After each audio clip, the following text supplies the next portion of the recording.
입니다. 오늘 우리가 살펴볼 욥기, 많은 사람들이 고통을 경험하게 되면은 위로와 은혜를 주는 말씀이 무엇인가를 찾습니다. 가장 많이 드는 이 성경 책이 어떤 것이냐면 시편과 욥기를 들기도 합니다. 그런데 사실 욥기가 경험한, 이 욥이라는 인물이 경험한 아픔과 고통을 잘 알고 있다라고 하면은 욥에 대해서 이 욥기를 읽음으로 우리가 위로를 얻을 수 있는가라고 하는 질문에 대답을 할 수 없게 됩니다. 욥은 너무나 큰 고통을 경험했기 때문에 그렇습니다. 대부분 사람들이 이런 위로를 얻기도 합니다. 다른 사람들의 고통이 너무 큰 거를 보면은 나의 고통 정도는 아무것도 아니구나 라고 하면서 위로를 얻기도 합니다. 그래서 사람들이 욥기를 읽으면서요, 욥은 이 정도로 큰 고통을 경험했으니까 내가 겪는 고통은 정말 별거 아니니까 힘을 내야지라고 생각을 할 수도 있고 여기서 위로를 얻을 수도 있지만, 그러나 하나님이 욥기를 통해서 말씀하시고자 하시는 위로와 은혜는 그 정도의 것이 아닙니다. 여러분, 정말 나보다 큰 고통을 경험하는 사람들을 보면서 우리가 위로를 얻어야 되는 것일까요? 그렇지 않죠.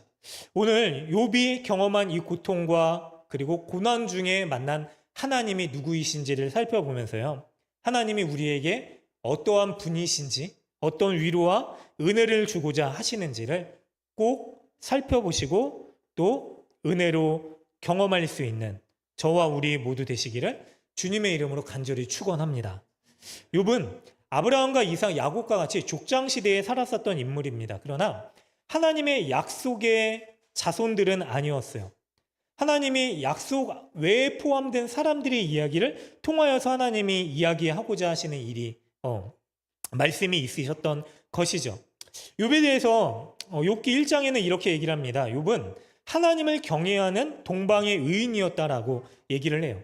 도덕적으로 정직했고요. 그리고 온전했고 하나님을 경외했고 악을 떠난 사람이었었습니다. 하나님이 많은 복도 주셨어요. 어떤 복인가 보니까 그 지역에서 가장 큰 부자였어요. 짐승의 숫자, 양, 소, 나귀, 낙타 무려 합쳐서 11,000마리나 된다라고 합니다. 얼마나 큰 재산을 가졌는지 대단한 부호였었죠. 지금의 만수르 씨나 억만수르 씨나 아니면 조만수르 씨 정도 됐겠죠. 특별히 그에게는요, 많은 자녀들도 있었고 사랑하는 자녀들도 있었습니다. 아들이 7, 딸이 3이었다라고 얘기를 해요. 사람들이 정말로 부러워할 만한 삶을 살고 있었죠. 그런데 어느 날 그에게 끔찍한 시련의 고통이 불어 닥치게 됩니다. 강도들이 찾아와서요, 가족을 약탈하고 종들을 살해합니다.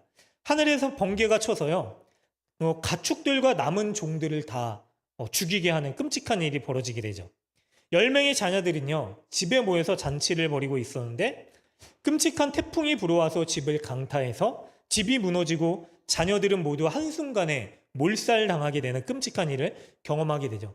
거기서 그치지 않습니다. 욥의 육신에 문제가 생기는데 정수부터 발끝까지 종기가 나서 이 너무나 고통스러우니까 깨진 옹기 조각을 가지고 몸을 긁지 않고는 견딜 수 없는 고통.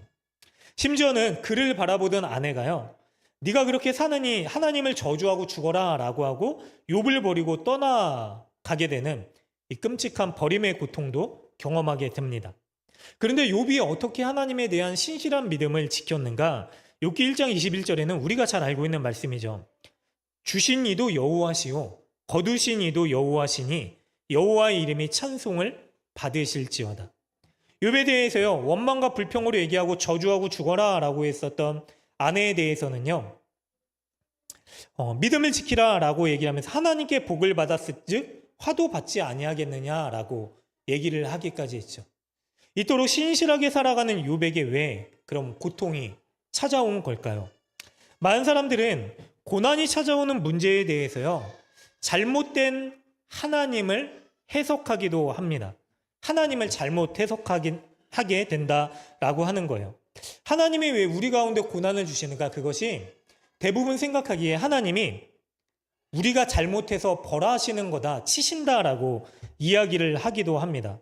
물론 하나님은요, 정말로 사랑하는 자녀에게 징계의 매를 들기도 하십니다. 그러나 소위 인과응보적인 하나님, 그러나 모든 일들이요, 하나님께서 그렇게 벌하시기 위해서 우리에게 주시는 고난과 벌이 아니다라고 하는 거예요. 다시 말씀드려 볼게요. 욥은 하나님을 경외하고 온전하고 정직하고 순전한 악에서 떠난 사람이라고 성경에서 증언하고 있고요. 심지어는 사탄이 하나님한테 찾아와서 욥에 대해서 이 논쟁을 벌이는데 하나님이 욥을 자랑하세요. 네가 세상을 돌아다니면서 욥과 같이 온전하고 정직하고 나를 경외하는 자를, 악에서 떠난 자를 세상에서 본 적이 있느냐? 욥은 이처럼 순전한 내 기쁨의 대상이다라고 말씀하실 정도로 욥은 죄에서 떠난 자였어요. 그래서 욥이요, 죄를 지어서 하나님께 벌을 받고 고난을 받는다? 그렇게 얘기할 수 없는 것이죠. 때로는요, 우리가 고난당하는 문제에 대해서요, 하나님이 왜 우리에게 고난을 주시지? 내가 하나님한테 뭘 잘못했지라고 생각할 수 있지만은요, 하나님은 꼭 잘못해서 고통을 주시는 분이 아니십니다. 또 어떤 사람은요, 잘못해서 하나님께서 꼭 벌을 내리시는 게 아니다라고 말씀을 드렸어요. 또 어떤 사람들은 왜 고난을 주시는가라고 하는 문제에 대해서 이렇게 해석하기도 합니다. 자, 하나님께서 이 고통의 시간을 지나면은 더 큰 복을 주시기 위해서 지금 고난을 주신다. 물론 하나님은요, 시험을 주시고요, 시험을 이겨낸 믿음의 연단을 가지면 은혜를 주시는 분이시기도 하십니다. 아멘. 그러나 하나님은 욥의 경우에 있어서는요, 더 큰 은혜를 주시기 위해서 이 시련을 주신 분이라고 생각할 수 없습니다.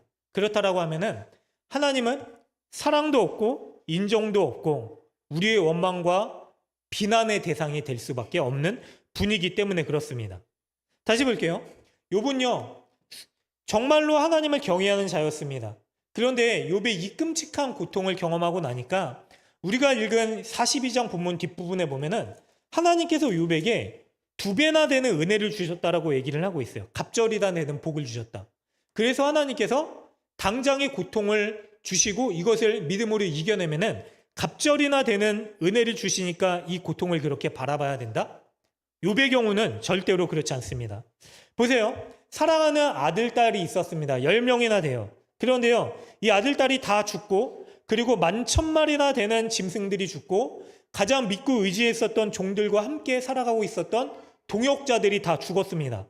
그런데요, 그들이 다 죽고 그리고 사라지고 나서 고통과 암흑 가운데 살아가고 있었던 그에게 무려 2배나 되는 은혜를 주시기 위해서 나중에 42장을 보면은 뒷부분에 짐승을 22,000마리나 2배로 늘려주시고 자녀들의 복을 2배나 주시고 심지어는 더 예쁜 딸들을 주셨다라고 하시고 많은 아내들을 주셨다라고 하는 것 때문에 위로가 될 수 있겠습니까?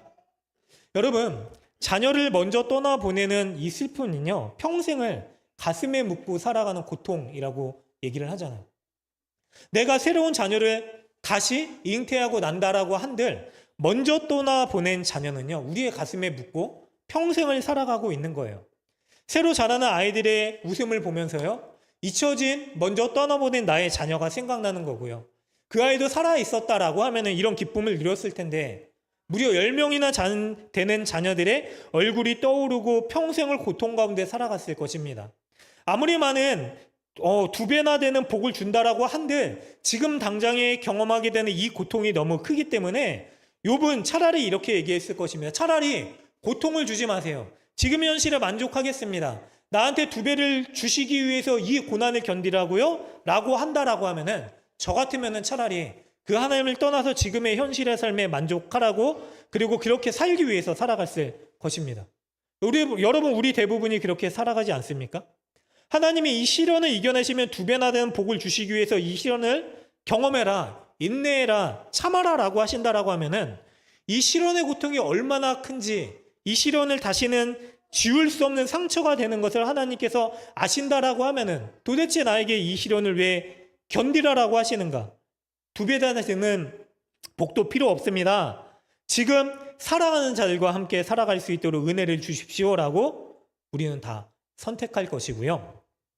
그런 고통을 살아가라고 하는 하나님을 부당한 하나님으로 여길 수밖에 없게 될 것이죠. 때로는요, 하나님께서요, 우리의 믿음의 인내를 위해서 이런 일을 허락하시기도 하십니다. 그러나 하나님은요, 일부러 우리에게 고통당해라, 내가 더 큰 복을 줄 것이다, 나중에 고통을 참으니 이런 은혜가 있지 너무 기쁘다라고 말하지 않으신 분이십니다. 그러면 하나님은 왜 욥에게 이런 끔찍한 고통을 허락하신 것일까요? 여러분, 우리가요, 하나님께서 왜 이런 고통을 주셨는가를 알려면은, 결론을 살펴보면은 우리가 하나님이 고통을 주신 이유를 좀 알 수 있을 것입니다. 욥기 42장은요, 욥의 긴 이야기 가운데 하나님께서 주시는 결론의 이야기입니다. 그리고 야고보서 5장에는요, 욥의 이야기에 대해서, 결론에 대해서 이렇게 얘기를 하기도 합니다. 제가 읽어드릴게요. 야고보서 5장에 욥에 대해서 이렇게 얘기를 하는데, 형제들아, 주의 이름으로 말한 선지자들을 고난과 오래 참음의 본으로 삼으라. 보라, 인내하는 자를 우리가 복되다 하나니 너희가 욥의 인내를 들었고 주께서 주신 결말을 보았거니와, 이제 결말이에요. 결말을 보았거니와 주는 가장 자비하시고 긍휼히 여기시는 이시니라. 아멘. 욥의 인생의 결말에 있어서 고통의 결말 뒤에 하나님께서 왜 이 고통을 주셨는가, 욥이 결론 지을 수 있는 거는요, 야고보가 살펴보니까 욥의 인생을 이렇게 얘기를 하는 거예요. 주는 그럼에도 불구하고 가장 자비로우시고 긍휼히 여기시는 하나님이십니다. 아멘. 욥은요, 그 하나님을 눈으로 보게 되는 은혜를 경험하게 됩니다. 이게 먼저 욥이 결말 가운데 이유를 찾을 수 있는 은혜예요. 자, 5절을 같이 한번 읽어보도록 하겠습니다. 하나, 둘, 셋. 내가 주께 대하여 귀로 듣기만 하였사오나 이제는 눈으로 주를 배옵나이다. 아멘. 그동안 귀로만 들었었던 하나님, 그리고 문자적으로만 알 수 있었던 하나님, 그런데 고난을 통해서 비로소 그 하나님을 직접 대면하고 찾고 경험할 수 있는 은혜, 결국 하나님을 발견하는 은혜를 경험하게 되었다라고 얘기를 합니다. 여러분, 고난받는 거는요, 모든 그리스도인들이 하나님을 찾아가는 과정 가운데 첫 단계이기도 합니다. 우리가 때로는 하나님을 믿으면은요, 고통이 없는 삶을 당연하게 생각합니다. 하나님을 믿으면은 당연히 고난과 어려움이 없어야 된다. 현실적으로 힘든 문제를 만나면은 왜 하나님께서 이런 문제를 주시, 뭔가 잘못됐구나. 그래서 정말로 우리의 삶이 지쳐 쓰러질 정도가 되면 하나님은 선하시지 않다. 어떻게? 나한테 이렇게 하실 수 있는가? 내가 하나님한테 뭘 잘못했다고 이 정도까지 나한테 고난을 주시는가? 근데 여러분, 고통의 문제를 통해서요, 하나님에 대한 선하심을 여러분 판단하지 않으시기를 간절히 바랍니다. 왜 그러냐면, 고통이 있다라고 해서 우리의 삶이 꼭 불행한 것은 아니기 때문에 그래요. 자, 우리는요, 대부분 고통이 없는 삶이 행복한 삶이다라고 하는 착각 가운데 살아갑니다. 예전에 박신양이라고 하는 배우, 전에도 많이 말씀드렸잖아요. 러시아로 유학을 갔는데 이 박신양 씨가 너무 인생이 고달프고 힘든 거예요. 괴로운 거예요. 날마다 죽고 싶었대요. 도대체 내 인생은 왜 이렇게 괴롭고 힘들어야 되는가? 미래도 안 보이고 현실적으로 고통스럽고 이 멀리 외지까지 와서 살아가야 되는 자기의 삶이 너무 기구하고, 그래서 날마다 죽고 싶었대요. 근데 그렇게 살다가 한 번은 자신을 가리키는 교수님한테 질문을 했대요. 왜 저의 삶은 이렇게 고통스러운 걸까요? 그랬더니 그 교수님이 이렇게 대려 반문을 했다라고 하더라고요. 왜? 당신의 삶이 고통스럽지 않아야 된다라고 생각하십니까? 왜 너의 삶에 고난이 없어야 된다라고 생각하느냐? 라고 질문을 했대요. 여러분, 고난이 없어야지 우리의 인생이 행복한 걸까요? 고난이 없는 삶을 하나님께서 우리에게 행복한 삶이라고 얘기하시는 걸까요? 그래서 예수님을 믿으면은 우리가 인생길이 탄탄대로로 열리고 어려움이 없고 문제가 없고 그냥 정말로 편안하게 사뿐사뿐 걸어가는 그런 인생을 살아가야지 하나님을 잘 믿는 삶의 결과일까요? 그렇지 않습니다. 여러분, 고난이 있어도요, 우리 가운데 함께 하시는 하나님의 위로와 은혜가 있기 때문에요, 여러분을 살리시고 여러분을 사랑하시는 하나님이 계시기 때문에 가장 큰 행복을 하나님의 함께 하심이라고 말할 수 있는 사람들이 바로 그리스도인들입니다. 입니다. 아멘. 고난이 없어서 행복한 게 하지 않은 게 아니라 하나님이 우리의 삶에 계시지 않는 게 불행한 거예요. 제가 신대원 다닐 때요, 이런 수업 가운데 이런 토론을 한 적이 있어요. 생명에 대해서 토론을 격렬하게 벌여야 되는데 낙태와 그리고 자살에 대해서 토론을 하는 거예요. 과연 하나님은 자살을 금하셨는가? 우리는 어떻게 바라봐야 되는가? 낙태를 우리가 어떻게 바라봐야 되는가? 당시에 청소년 사역을 맡고 있고 청년부도 맡고 있었던 제가 보기에는 비일비재하게 일어나는 일들, 그렇죠? 원치 않은 폭력으로 인하여서 생명을 가지게 된 아이들에 대해서 뭐라고 얘기를 해야 되는가?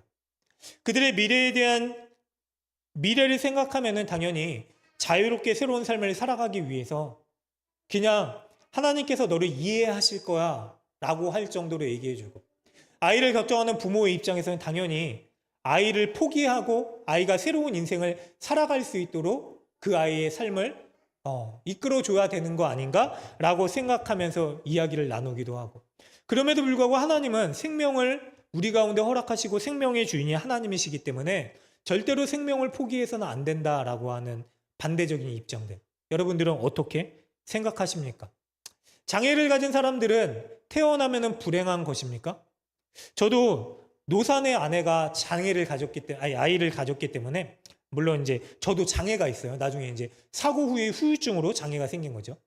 근데 아이를 늦게 낳다 보니까 검사를 하잖아요. 검사를 받아보니까 그런 뭐 증후군 이런 수치가 높아서 더 정밀 검사를 받아라라고 하는 진단을 내리고 정밀 검사를 권하니까 아내가 펑펑 우는 거예요. 어떻게 우리 아이가 잘못된 모습으로 태어나면 어떡하지? 울면서 너무나 힘들어하는 거예요.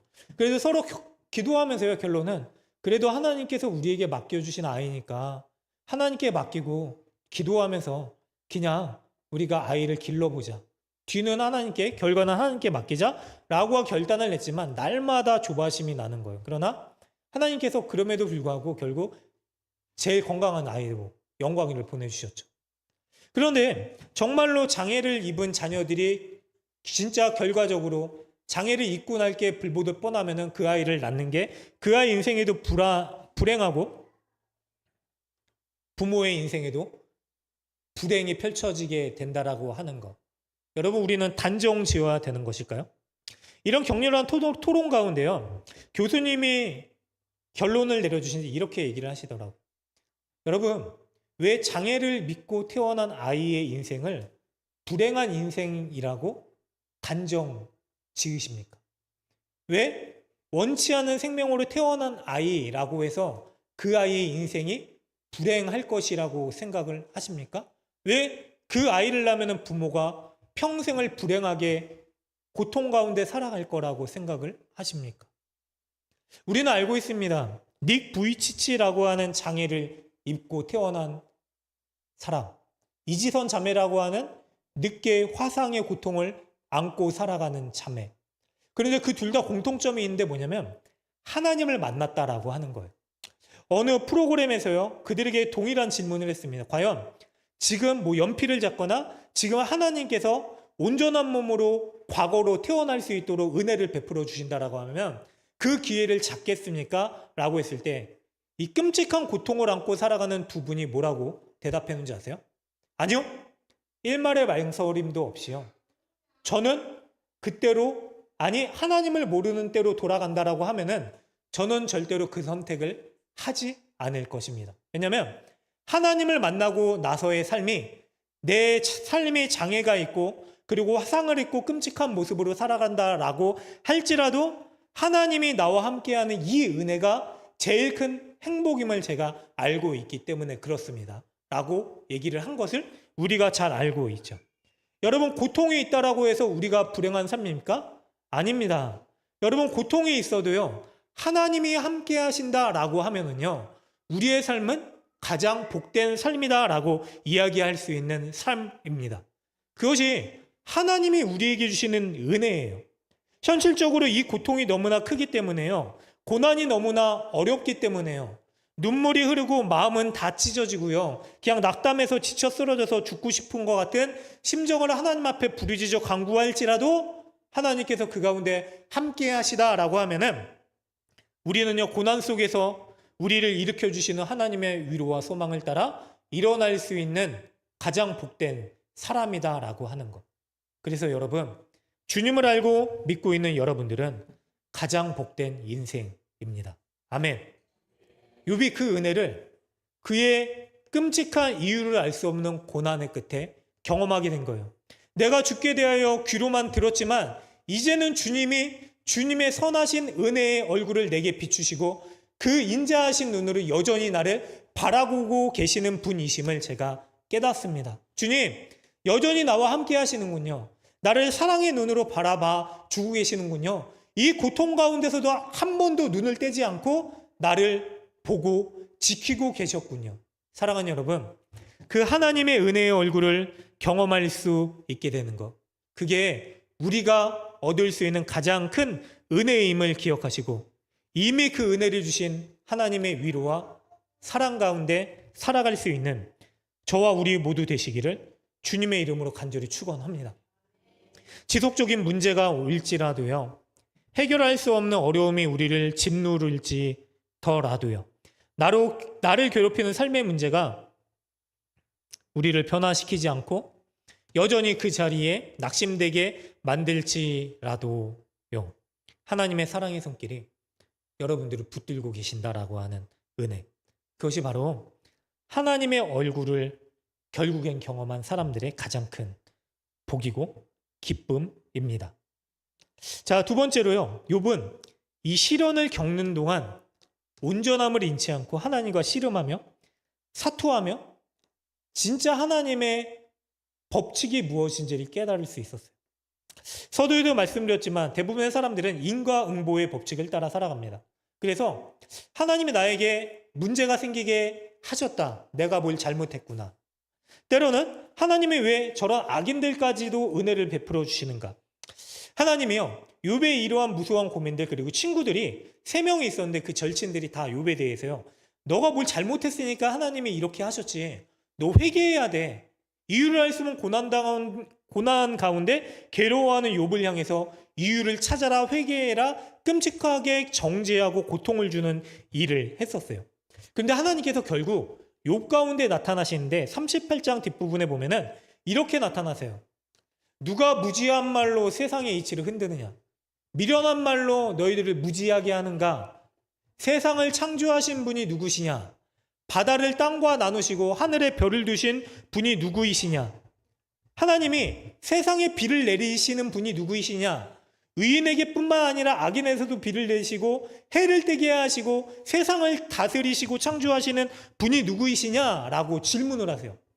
결국 우리는 알지 못하지만 세상을 주관하시고 다스리시는 하나님이 누구이신지를 선언하시는 거예요. 그리고 그러한 하나님의 질문에 대한 욥의 고백이 이거인 거예요. 2절에 보니까 주께서는 못하실 일이 없사오며 무슨 계획이든지 못 이루실 것이 없는 줄 아오니. 여러분, 우리는 질문합니다. 하나님, 왜 하나님을 잘 믿는 의인들에게만 하늘의 비를 내리셔야죠? 왜 저 악인들이 살아가는 땅에도 비를 내려주십니까? 왜 하나님 우리 잘 믿는 사람들에게만 은혜의 광선 해를 비추셔야죠? 왜 악인들에게 어둠이 아니라 해를 주십니까? 왜 하나님 호흡할 수 있는 은혜를 주십니까? 우리에게만 인과응보의 법칙을 주셔야죠. 그런데 여러분, 이 질문이 얘기하는 결론은 바로 우리들에게 도달하게 된다라고 하는 사실을 잊으면 안 돼요.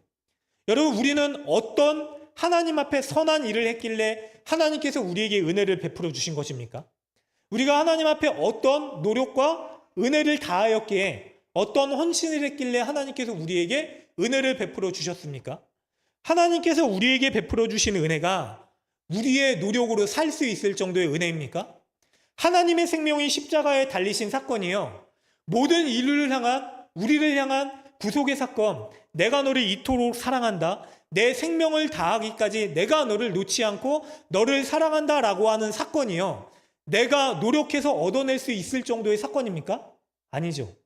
하나님은 이유를 알 수 없을 정도의 은혜를 우리 가운데 베풀어 주신 분이십니다. 그래서요, 하나님은요, 때로는 이유를 알 수 없는, 당연히 의인들에게는 선을 베풀어 주셔야 되지만, 은혜의 비를 베풀어 주셔야 되지만, 이유를 알 수 없는 대로 악인들에게도 은혜를 베풀어 주실 수 있는 분이십니다. 아멘. 우리는요, 이유를 알 수 없을 때 하나님께서 은혜를 주셨기 때문에 먼저 우리가 하나님을 사랑한 게 아니라 하나님이 여러분들과 저를 사랑하셨기 때문에 이 자리에 있을 수 있는 은혜를, 말도 안 되는 사랑을 얻을 수 있는 자가 된 거예요. 그렇잖아요. 우리가 무엇을 해서 하나님의 사랑을 얻어낸 거예요. 우리는 무엇을 할 수도 없고 하지도 않는, 도리어 하나님을 배반하고 미워하고 증오하고 멸시한 자였음에도 불구하고 하나님은 우리를 사랑하셔서, 여러분들을 지극히 사랑하셔서요, 고통 가운데 있을 때에도 함께 계시고요, 눈물을 흘리고 있을 때에도 함께 울고 계시고요, 내가 하나님을 향한 비난의 화살을 놓지 않고 쏘대고 될 수 있을 때에도 하나님은 그 아픔을 감수하시고 여러분들을 안고 계시고요. 그래서 우리가 무엇을 하지 않을 때에도 하나님은 우리를 사랑하셨던 분이에요. 아니, 사랑하시기 위해서 모든 일을 하신 분이시죠. 그래서 하나님은요, 그냥 인과응보 법칙에 의해서 은혜를 베풀어 주시는 분이 아니라 우리가 말할 수 없을 정도의 은혜를 하나님께서 우리가 무엇을 하지 않았을 때 베풀어 주신 분이시는구나라는 것을 깨닫게 되는 은혜. 욥이요, 이 끔찍한 고통의 시간을 견뎌내면서 도달한 은혜는 바로 그 하나님이 나를 이토록 사랑하시는 은혜를 베풀어 주신 분이시는구나라는 것을 경험하게 된 거예요. 여러분, 고난이 없으면 우리는 하나님을 찾지 않습니다. 희한하게도 하나님을 찾지 않아요. 인생의 탄탄대로가 펼쳐지면은 더 하나님 앞에 감사해야지, 하나님 기쁨으로 살아가야지. 그러나 현실은 그렇지 않아요. 우리는 정말로 철저하게 하나님을 떠나 살아갑니다. 치명적인 질병에 걸린 것처럼요, 우리 스스로 하나님을 찾아갈 수 없습니다. 그래서 때로는 하나님은 이유를 알 수 없는 고난 가운데 우리를 찾으시고요, 그러나 그 고난을 우리도로 온전히 감당하라고 하지 않으시고요, 하나님이 친히 그 고난을 경험하시고 담당하심으로 우리를 바라보시고 그 얼굴을 피하지 않으시고 우리를 붙들고 계시는 사랑의 하나님, 위로의 하나님이십니다. 그래서 고난의 끝은요, 고난의 이 시간 내내 함께하고 계시는 하나님의 은혜, 그분이 결국은 나를 포기하지 않으시고 이 자리까지 이끌어 주셨구나라고 하는 하나님의 알 수 없는 사랑을 깨닫게 되는 것이죠. 그래서 욥은 그 은혜를 경험하게 됩니다. 사랑하는 여러분, 욥의 인생을 통해서 가진 최고의 복은요, 결국 하나님께서 두갑절의 은혜를 주셨다, 짐승도 2배가 되게 해주셨다, 그러니 고통을 참고 견디면 하나님께서 2배, 3배, 100배가 되는 은혜를 주실 것이다, 더 큰 은혜를 주시기 위해서 이 고통을 주신 것이다 라고 욥에게 이 고통을 주신 게 아니다 라고 하는 거예요. 고통을 주신 이유는요, 내가 이 고통을 다 먼저 경험하고 이 고통보다 더 큰 사랑의 은혜로 너를 붙들고 있다, 포기하지 말아라, 내가 너와 함께한다 라고 하는 이 사랑의 은혜를 주시기 위해서. 마치 자녀가 고통당하면은, 주님, 제 자녀를 살려주십시오, 제가 대신 아픈 게 낫겠습니다, 차라리 제 생명을 거두어 가시고 이 아이를 살려주십시오, 주님, 이 아이를 포기할 수 없습니다 라고 간구했었던 심령처럼 하나님의 마음을 말씀하시고자 욥과 함께 하시는 하나님의 사랑을 우리에게 보여주신 것입니다. 그러면 우리는 어떻게 살아가야 됩니까? 현실의 고통이 여전히 계속되고 있을 때, 심지어는 원치 않은 일들, 전혀 해석할 수 없는 일들, 아픔들이 우리 가운데 쏟아지게 될 때, 주님, 제가 어떻게 해야 됩니까? 그러나 여러분, 다른 데서 고통의 이유, 문제 해결책을 찾지 마시고 하나님께 찾을 수 있는 저와 우리 모두 되시기를 주님의 이름으로 간절히 축원합니다. 욥이 순전하고 온전히 정직하게 하나님을 경외했다, 하나님을 원망하지 않은 게 아니에요. 3장부터 6장에 특히 욥의 원망이 드러나는데, 차라리 나를 태어나게 하지 마시지 그랬어요. 차라리 나를 죽이시지 그랬어요. 왜 이런 끔찍한 고통을 나에게 허락하시는 겁니까? 하나님 도대체 계시는 겁니까? 얼마나 악하게 나에게 이런 고통을 주시는 겁니까? 그런데 이 부르짖음은요, 하나님을 원망하는 것이기도 하지만 하나님 이 고통 아시고 계시죠? 라고 하는 울부짖음이었을 겁니다. 여러분, 아프면 우십시오. 하나님께 울 수 있는 저와 여러분들 되시기를 주님의 이름으로 간절히 축원합니다. 내게 왜 이런 일이 일어났습니까? 부르짖으십시오. 여러분, 마음껏 원망하십시오. 그러나 하나님께 여러분 부르짖고 원망할 수 있는 은혜가 있으시기를 간절히 바랍니다.